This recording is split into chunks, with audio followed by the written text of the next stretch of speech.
हेमंत सोरेन अपने मंत्रिमंडल का विस्तार करने जा रही हैं, लेकिन सवाल अभी भी बना हुआ है चंपई सोरेन और सीता सोरेन को लेकर। क्या हेमंत सोरेन के ऑफर को चंपई सोरेन स्वीकार करेंगे? ठहरिए, चंपई सोरेन ने अपना जवाब दे दिया है। सीता सोरेन ने अब बता दिया है कि आखिर उनका अगला कदम क्या होने वाला है। जहां एक तरफ झारखंड में जबरदस्त जीत के बाद इंडिया गठबंधन सरकार बना रही है, तो वहीं दूसरी तरफ देखा जाए तो चंपई सोरेन और हेमंत सोरेन को लेकर कहीं ना कहीं कयासबाजियों का दौर शुरू हो गया है कि क्या हेमंत सोरेन और चंपई सोरेन एक बार फिर से एक होंगे? क्या हेमंत सोरेन की भाभी सीता सोरेन की वापसी पार्टी में दोबारा होगी? क्या परिवार की जो तमाम गिला शिकवे हैं उसको भूल करके एक बार फिर से परिवार एक होता हुआ नजर आएगा? ये तमाम सवाल इसलिए उठ रहे हैं क्योंकि आज मंत्रिमंडल का विस्तार होना है। आपको बता दें कि एक तरफ जहां हेमंत सोरेन मुख्यमंत्री पद की शपथ लेकर आज मंत्रिमंडल का विस्तार करने जा रहे हैं, तमाम नेताओं की लिस्ट सामने आ गई है कि हेमंत सरकार में वह कौन से नेता हैं जो मंत्री की कुर्सी संभालते हुए नजर आएंगे। लेकिन सवाल बना हुआ है चंपई सोरेन को लेकर के। बताएंगे चंपई सोरेन का क्या रुख है और क्या उनका फैसला है, क्या वाकई में अब वो परिवार के साथ जाएंगे। लेकिन उससे पहले आपको अवगत करा देते हैं कि आखिर वो कौन से नेता हैं जो मंत्रिमंडल में कहीं ना कहीं शामिल होने जा रहे हैं।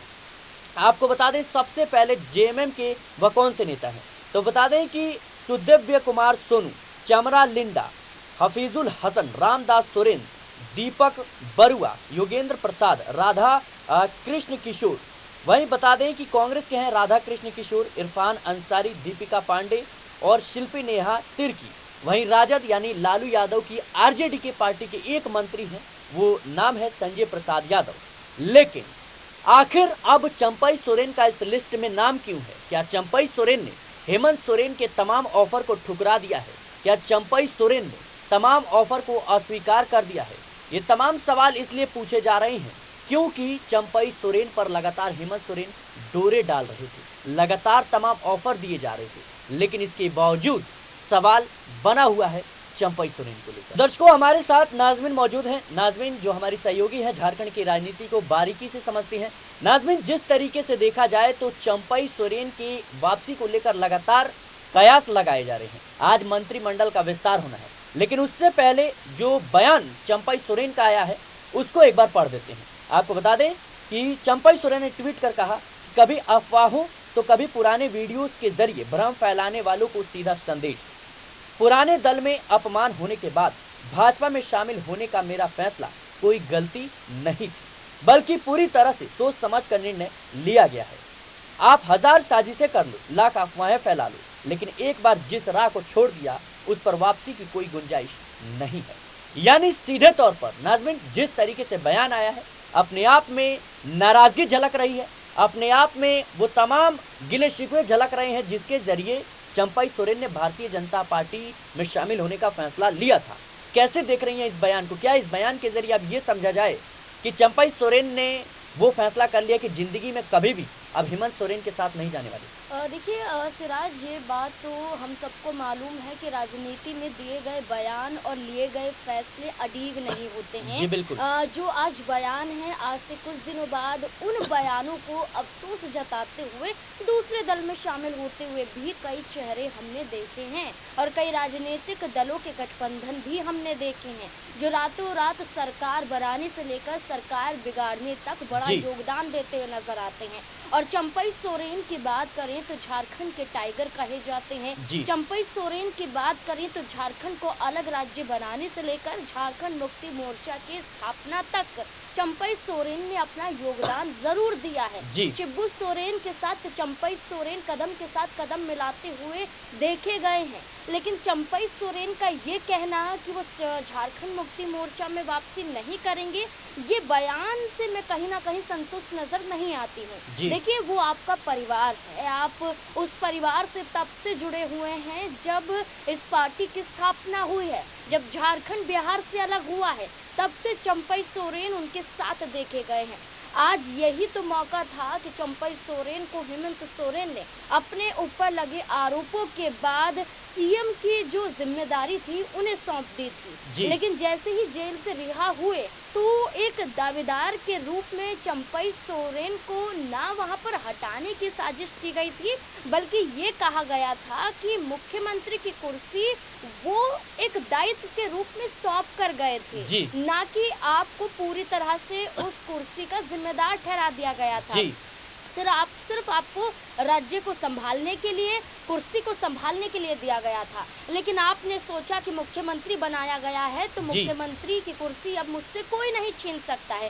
देखिए, अगर हेमंत सोरेन दोबारा मुख्यमंत्री बन गए थे और आपसे मुख्यमंत्री की कुर्सी छीन ली थी, इसका मतलब ये नहीं था कि उन्होंने आपको पार्टी से बेदखल कर दिया था, जिम्मेदारियों से मुक्त कर दिया था। हर फैसलों में चंपई सोरेन साथ रहे हैं और आने वाले वक्त में भी साथ रहते, और इस विधानसभा चुनाव में जीत के बाद हो सकता था कि चंपई सोरेन को उप मुख्यमंत्री बनाया जाता या चंपई सोरेन को कैबिनेट में बड़ा पद मिलता, बड़े विभाग मिलते। लेकिन नाज़मीन, जिस तरीके से जेएमएम के जो प्रवक्ता हैं सुप्रियो भट्टाचार्य, उन्होंने खुले तौर पर कहा कि चंपई दादा के लिए दरवाजे हमेशा खुले रहेंगे और कहीं ना कहीं पार्टी में स्वागत करने के लिए हम तैयार हैं। लेकिन इसके बावजूद जिस तरीके से बयान आया है, अपने आप में दर्शाता है कि नाराजगी अभी भी है। क्या ये नाराजगी अब झारखंड में हेमंत सोरेन और चंपई सोरेन को कभी भी एक नहीं होने देगी? और इन सब के बीच एक बड़ा सवाल है कि आखिर जो हेमंत सोरेन की भाभी है सीता सोरेन, वो क्या अब वापसी करेंगी? क्योंकि देखा जाए तो भारतीय जनता पार्टी की समीक्षा बैठकों से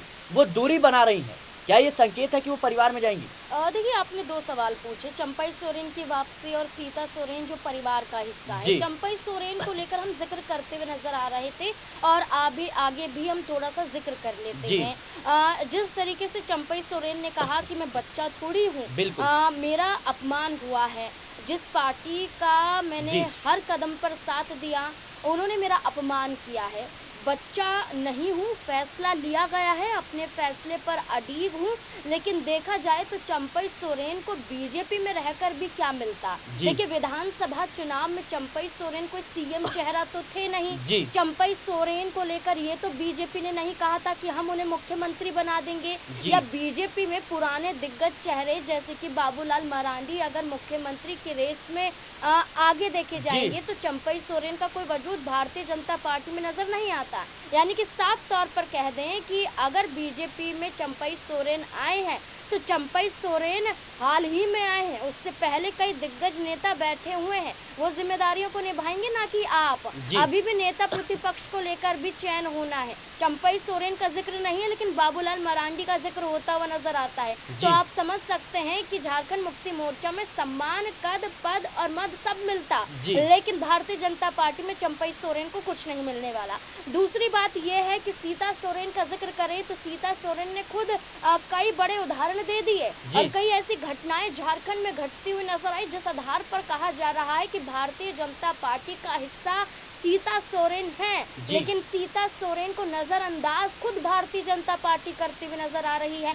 3 बार की विधायिका जामताड़ा विधानसभा सीट से रही है, चौथी बार भी विधायिका बन जाती अगर झारखंड मुक्ति मोर्चा के तहत वो चुनाव लड़ती। लेकिन उनको सिर्फ सीएम पद की लालसा थी और ये कहती हुई नजर आ रही थी कि हेमंत सोरेन नहीं बल्कि सीएम पद के लिए असली दावेदार तो वो हैं।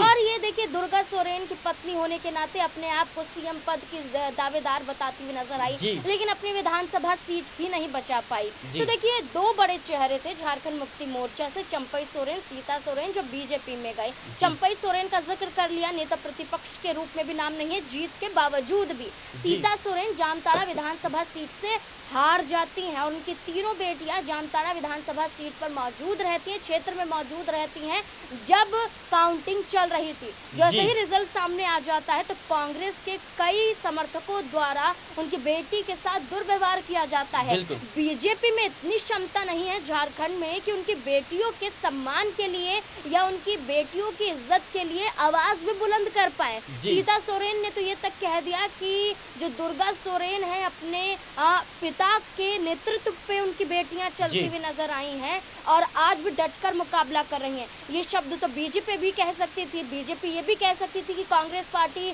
षड्यंत्र से जीती है और किस तरीके से अपमान कर रही है, लेकिन कुछ नहीं कहा गया। समीक्षा बैठक, 3 समीक्षा बैठक हो जाती है रांची में भारतीय जनता पार्टी की, हारे हुए प्रत्याशी मौजूद होते हैं, सबसे राय शुमारी की जाती है कि आखिर आखिरकार क्या वजह आपके जरिए नजर आती है, जी। जिसमें मैया योजना का भी जिक्र किया जाता है। कई जी। हारे हुए प्रत्याशी बताते हैं कि मैया योजना भी बड़ा कारण बनी कि झारखंड मुक्ति मोर्चा को इसका समर्थन मिला और जी। बीजेपी को इसका नुकसान झेलने को मिला। जी। हारे हुए प्रत्याशी ने ये तक कहा कि कई नए चेहरों की जो एंट्री हुई है जी। ये भी बड़ा कारण है। कई प्रत्याशियों ने ये तक कहा कि अंदर ही भीतर घात हो रहा है। जी। तो ये बड़ी बड़ी बातें हारे हुए प्रत्याशी ने कही और साथ ही साथ ये तक कह दिया कि सीता सोरेन मौजूद नजर नहीं आ जी। रही है इस बैठक में। सीता सोरेन का क्या मन उब चुका है, क्या बीजेपी से या मोह भंग हो चुका है? तो ये दर्शा रहा है कि सीता सोरेन ने ना तो इसका जवाब दिया जी। और ना ही बीजेपी की बैठकों में दिखाई दे रही है। तो ये दर्शाता है कि सीता सोरेन नाराज है